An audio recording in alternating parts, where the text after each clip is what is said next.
Bismillahirrahmanirrahim. Assalamualaikum warahmatullahi wabarakatuh. Saya perwakilan dari kelompok 1 yang akan menjelaskan tentang asuhan keperawatan Alzheimer. Sebelum memasuki materi, saya akan menyebutkan nama-nama kelompok kami. Yang pertama, Anissa Amelia. Yang kedua, Ayu Astika. Yang ketiga, Ana Suhaila. Yang keempat, Elsa Dwi Agusti. Selanjutnya, pada pengertian Alzheimer, penyakit Alzheimer merupakan penyakit degeneratif yang ditandai dengan penurunan daya ingat, intelektual, dan kepribadian. Tidak dapat disembuhkan, pengobatan ditujukan untuk menghentikan progresivitas penyakit dan meningkatkan kemandirian penderita. Alzheimer merupakan penyakit degenerasi neuron kolinergik yang merusak dan menimbulkan kelumpuhan, yang terutama menyerang pada orang yang berusia 65 tahun ke atas. Penyakit Alzheimer ditandai dengan hilangnya ingatan dan fungsi kognitif secara progresif. Penyebabnya yang pasti belum diketahui. Selanjutnya adalah pathway Alzheimer. Salah satu faktor pendorong yang dapat menimbulkan penyakit Alzheimer adalah faktor genetik, infeksi virus, lingkungan, imunologi, dan trauma. Yang salah satunya dapat menyebabkan penyakit Alzheimer, yang dapat menyebabkan berbagai masalah keperawatan, di antaranya kurang perawatan diri seperti makan, minum, berpakaian, dan hygiene.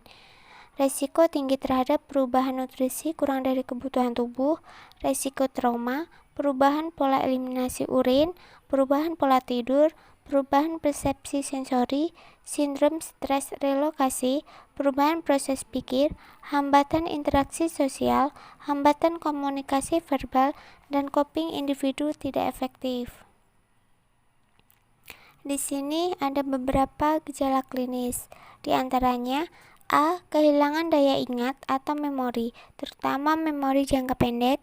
B. Kesulitan melakukan aktivitas rutin yang biasa. C. Kesulitan berbahasa. D. Disorientasi waktu dan tempat. E. Penurunan dalam memutuskan sesuatu atau fungsi eksekutif. F. Salah penempatan barang. G. Perubahan tingkah laku. H. Perubahan perilaku. I. Kehilangan inisiatif. Dan selanjutnya di sini ada pemeriksaan diagnostik. Di antaranya A. Neuropatologi, B. Pemeriksaan neuropsikologi, C. CT scan dan MRI, D. EEG, E. PET, F. Laboratorium darah. Dan selanjutnya penata laksanaannya pada penyakit Alzheimer seperti pengobatan simptomatik, antara lain inhibitor kolinesterase, tiamin, nootropik, klonidin, haloperidol, ALC.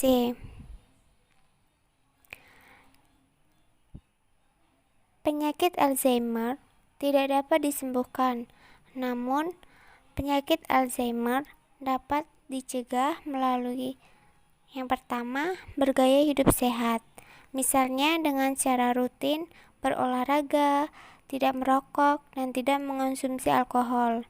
Yang kedua, mengonsumsi sayur dan buah segar.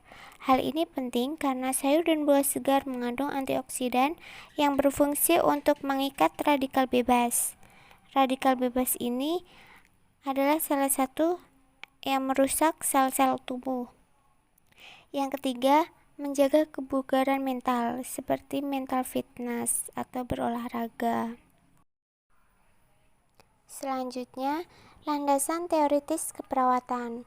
Seperti biasa, sebelum kita melakukan asuhan keperawatan, kita harus melakukan pengkajian terlebih dahulu, seperti identitas klien, riwayat kesehatan, aktivitas istirahat, sirkulasi, pengkajian psikososial, masalah emosional, pengkajian spiritual, pengkajian fungsional lansia dengan indeks CATS atau modifikasi dari Bartle. status mental dengan SPSMQ dan MMSA. Sebelumnya SPSMQ, kita bisa melihat di sini ada beberapa contoh dan ada beberapa pertanyaan yang kita bisa mengajukan pertanyaan tersebut kepada pasien dengan kesimpulan.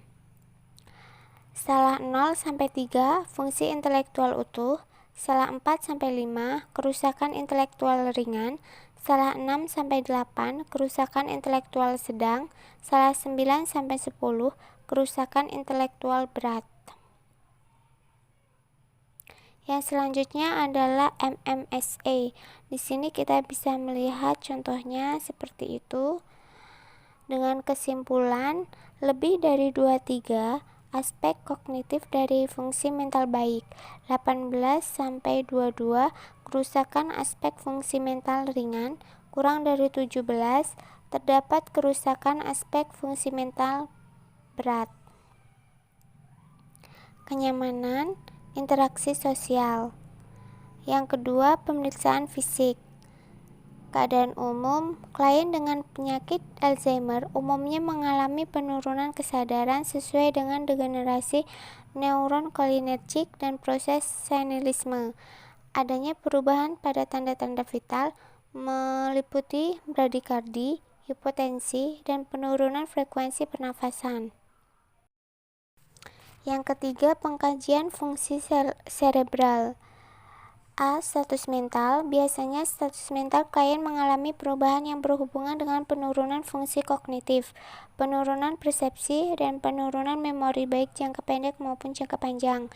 B. Pengkajian saraf kranial. Pengkajian saraf ini meliputi pengkajian saraf kranial 1 sampai 12. C. Pengkajian sistem motorik. D. Pengkajian refleks. E. Pengkajian sistem sensorik. Di sini ada beberapa contoh diagnosa keperawatan pada penyakit Alzheimer. Yang pertama, perubahan proses pikir berhubungan dengan degeneration neuron irreversible. Yang kedua, resiko cedera berhubungan dengan kerusakan fungsi memori. Yang ketiga, defisit perawatan diri berhubungan dengan defisit kognitif. Yang keempat, kerusakan komunikasi verbal berhubungan dengan iskemia lobus temporal atau frontal sekunder akibat penyakit Alzheimer. Yang kelima, kerusakan interaksi sosial berhubungan dengan hambatan komunikasi sekunder akibat penyakit mental kronis. Yang keenam, perubahan pola tidur berhubungan dengan perubahan lingkungan, tekanan psikologis, kerusakan neurologis, dan perubahan aktivitas.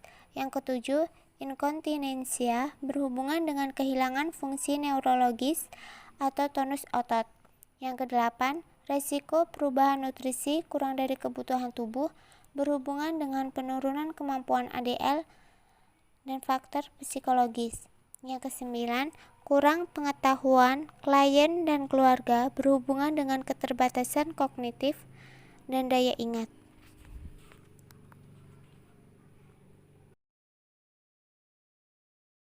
Selanjutnya, di sini ada tinjauan kasus. Nyonya D berusia 75 tahun dirawat di Rumah Sakit Sari Mutiara dengan keluhan utama sendi-sendi tangan dan jari terasa linu-linu. Demikian juga panggul, pinggang, dan kaki terasa sakit dan terasa tidak kuat untuk berdiri lama, dan bekerja seperti mencuci baju atau peralatan makan dan menyapu terasa mudah lelah. Kondisi klien selama dirawat adalah juga klien sudah kehilangan daya ingat atau pikun, perhatian menurun, perilaku sosial yang menyerupai anak-anak, gelisah, dan mood klien yang cepat berubah dari sedih menjadi senang.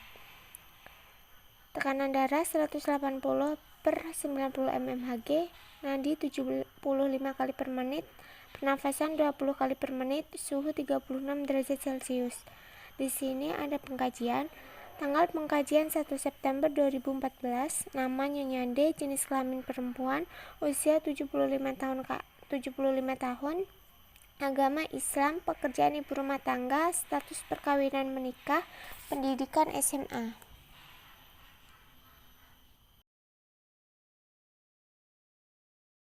Selanjutnya, keluhan utama.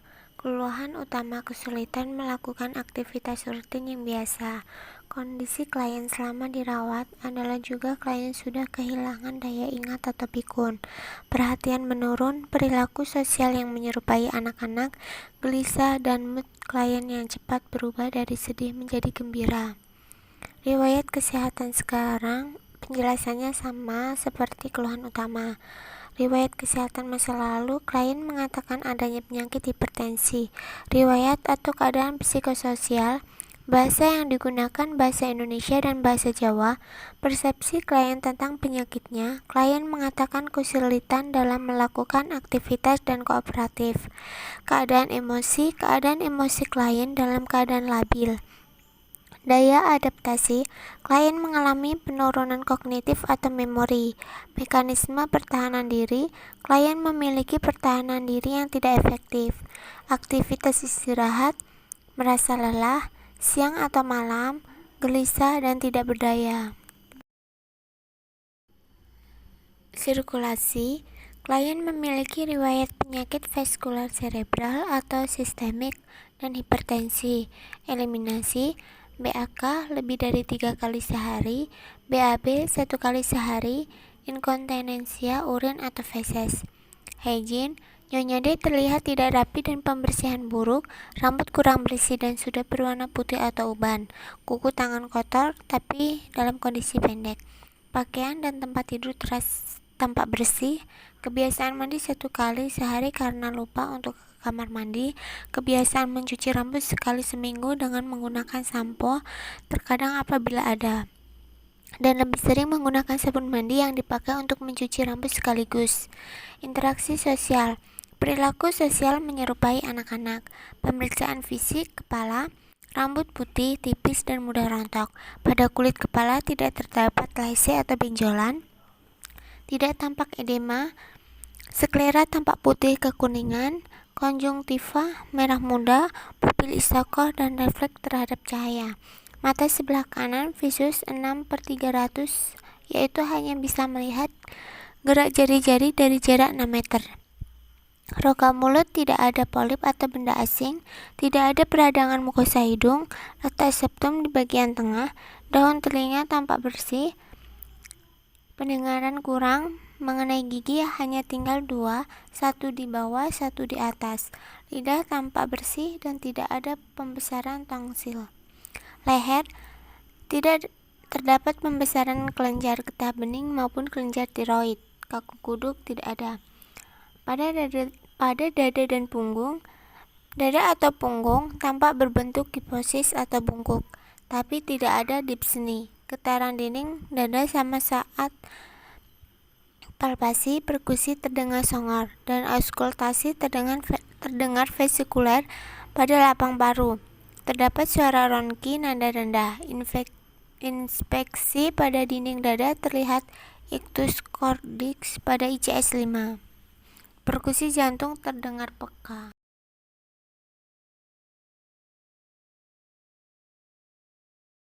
Abdomen dan pinggang. Inspeksi abdomen tampak datar, tidak tampak adanya benjolan atau massa, auskultasi bising usus positif, peristaltik 4 kali per menit. Pada palpasi tidak ada keluhan nyeri pada region abdomen, khususnya titik MC Barney, dan tidak teraba pembesaran hepar. Perkusi abdomen terdengar timpani, tidak ada asites, dan tidak mengeluh nyeri pada costovertebral saat diperkusi tersebut. Ekstremitas atas dan bawah, tidak ditemukan kelumpuhan ekstremitas. Patah tulang tidak ada, kulit keriput, tidak ada pembengkakan atau edema. Nyonya D berjalan tampak sempoyongan dengan menggunakan tongkat. Sistem imun tidak dapat tergaji secara jelas karena butuh pemeriksaan khusus. Tapi menurut Nyonya D, kalau dirinya mudah tertular batuk dan pilek bila musimnya. Genitalia atau sistem reproduksi, Nyonya D mengaku sudah tidak haid lagi sejak berumur 50 tahunan dan tidak ada keluhan selama ini. Sistem pesarafan, refleks fisiologi atau ketukan tendon pada biceps, triceps, lutut dan Achilles dalam keadaan normal. Refleks Babinski negatif, pemeriksaan nervous abducens, Nyonya D masih mampu menggerakkan bola mata ke kanan dan ke kiri, ke atas dan ke bawah. Nervous facialis, Nyonya D masih mampu tersenyum. Sistem pengecapan, Nyonya D masih bisa merasakan asin, manis, pahit dengan mata tertutup, dengan mampu menyebutkan jenis makan yang dirasakan saat pengkajian dilakukan. Sistem penciuman, Nyonya D masih mampu menyebutkan bau. Selanjutnya, pengkajian tingkat kesadaran. Tingkat kesadaran Nyonya D apatis dan bergantung pada perubahan status kognitif Nyonya D. Pengkajian fungsi cerebral. Saraf 1, Nyonya D masih mampu menyebutkan bau.